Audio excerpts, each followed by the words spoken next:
they think health food is, I don't eat meat, I eat chicken. I'm a vegan, I eat fish. Well, there's no difference between organic food and heavily sprayed poisonous food and, come on. And that's what happens when they lead you by the nose long enough. You forget to think. You forget to think. Now, let's give you some other studies that came along by mistake, and they squelched these and hid them immediately. There was this wonderful study down at the Brigham's Women's Hospital in Boston about 20-some years ago. And they had people on beta-carotene. How many of you have taken beta-carotene here? Raise your hand. Good. You were told it was good. Matter of fact, it was called an anti-what? Antioxidant, anti-cancer medicine. So they did it on lung cancer. They had hundreds of people, half the group. This is what we do in science when we want to do a study. We do a double-blind study where half the group is told they're put on whatever it would be, in this case beta-carotene, the other half is put on it. And that's to take away the placebo effect. You know what the placebo effect is? You think it's helping you. So we can differentiate, we do these kind of studies occasionally at Hippocrates, we can differentiate what is really working and what's psychological for people. And in the middle of this study, 50% of the way through the study, where they really believed, honestly, these were good people trying to help, we're going to help people with lung cancer, they found, listen closely, that the group that took the chemical supplement, beta-carotene, had double the tumor growth as a group that did not take it. Now, did you ever hear that study up here, by the way? And I bet you took a lot of beta-carotene since that study was published and squelched. And then there was this country, this really weird country that was, my Christ, it was near Sweden, that's why it was weird. It's called Finland. Any of you Finnish here? And Finland started to suspect this stuff years ago, so they did a study on 165,000 people on antioxidants. Now let's give you the history of antioxidants. It's a really good history, by the way. One of the great scientists who ever came out of America at the University of Nebraska. Sounds like a weird place to have a great university, but it is. Matter of fact, University of Nebraska has a really good nutritional school in it, and a really good school for agricultural sciences in it. And they've done most of the work on organics out of there. But this is a long time before any of that happened. This is the 1950s. This brilliant doctor called Harman came up with what we today call the free radical theory. Now, do you all know what a free radical theory is? Inside of every one of your cells you have electric, and the electric is what propels and moves the cell. Because you're really electric. You know, you think of yourself as flesh and bones, but really what you are at the core is electric. And when we do goofy things like eat meat and dairy food and cooked food all day long and get stressed and live in polluted cities and wear polyester underwear, all that stuff literally gives us death of cell. So we kill the flesh part of the cell, and what's left is the what? The electric.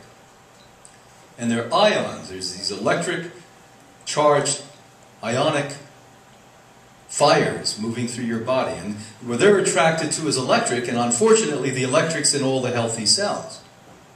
So Harman was really a bright guy back in the 50s to discover that. And he found out that these free radicals, which they named them, killed healthy cells, and shortly after we've learned, and nobody has ever not agreed with this, that the cause of all premature aging and disease is free radical damage. The cause of all premature aging. When you look in the mirror and not too happy with the way you look, that's free radical damage.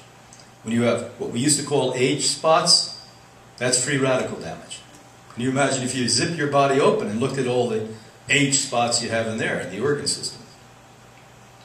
But shortly after he came up with that, of course, the pharmaceutical industry that makes 85% of the supplements, what did I just say? I thought they were do-good hippies from Saskatchewan, way up in the northern provinces. 85% of supplements put in hippie bottles are made by Big Pharma. Big Pharma. And boy, are they big, and they're getting bigger because they keep sucking money out of you. Yeah. They don't have enough money, they make up a new disease. You ever notice that? we won't get into that tonight. So what ends up happening is they create antioxidants. Now he came up and said, well, you know, I think vitamin A and vitamin E. That was the original ideology, 1954. Harman, who beautifully came up with free radical theory and has been right about that. I've been watching for 40 years that if you have a lot of free radicals because you kill a lot of healthy cells, you go down. And some of you go down with arthritis, and some of you go down with cancer, and some of you go down with diabetes, and some of you just look like hell because you're aging prematurely. But we're going down because of free radicals. So he said A&E, and immediately the pharmaceutical industry said, well, let's make products and call them antioxidants. Aha! But how many of you realize that 98% of the antioxidants on the market are chemicals that literally cause what? Free radicals. Because when you put chemicals into your body, now listen closely, take a breath, because I want you really to get this one. When you put chemicals into your body doesn't like it. Can you imagine that? Just like if I took your nose and started to spray chemicals up it, what would your reaction be? Well, don't think your cells are any different. As a matter of fact, they're smarter than we are. So they react a little bit more vigorously than you and I do. They don't go like this and push it away. They vigorously react. And the immune system is engaged, and this immune system that's supposed to be protecting you from cancers and viruses and molds and yeast and fungus and bacteria now is going after the vitamin C absorbic acid you just took this morning. Because 98% of vitamin C on the market is absorbic acid, which is not a natural vitamin C. And as a matter of fact, the holistic type doctors who don't know what the hell they're doing are injecting copiously large amounts, 18,000 milligrams, of this into your body directly so that your immune system is devastated. So now, if my immune system is over there taking care of a chemical supplement, what is it not doing? And God forbid if I'm sick to begin with, and some schmuck holistic doctor who doesn't know real truth and science is injecting high amounts of chemical supplements into my body. You're going to get sicker, and you're going to die quicker. Hey, that could be a good rap song. So what happens is that if you look at vitamin C, absorbic acid, it's like I give you an orange. You take the skin and eat it and throw away the orange. Because it's only 1/8 of whole food vitamin C. 1/8 of what you'd find in a sweet red pepper. Or what you'd find in a berry, an amela berry or arciella berry. And so, again, this vitamin C you're taking, and it's sadly in some large amounts sometime, your whole immune system goes over there and takes care of that, and the cancer grows more, and the virus comes in, and the bacteria comes in. Now, is there any doctor in the world that could have a debate with me and win it with this? No. No. Because this is clear, evidential truth.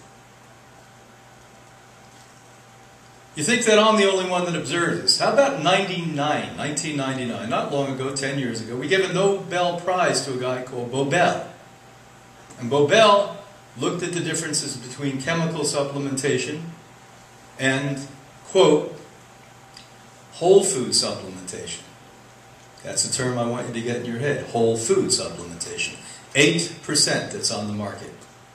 Only 8% is whole food supplementation. And said, there is no similarities but danger when one consumes man-made supplements.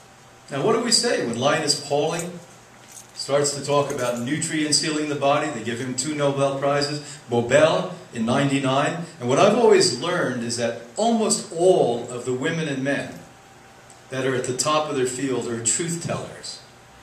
They are not liars, they're not on a pecking order, they're not trying to get prestige because their egos are small. These are women and men who have distinguished careers, worked their whole life, and that why they're at the top is they're truth tellers.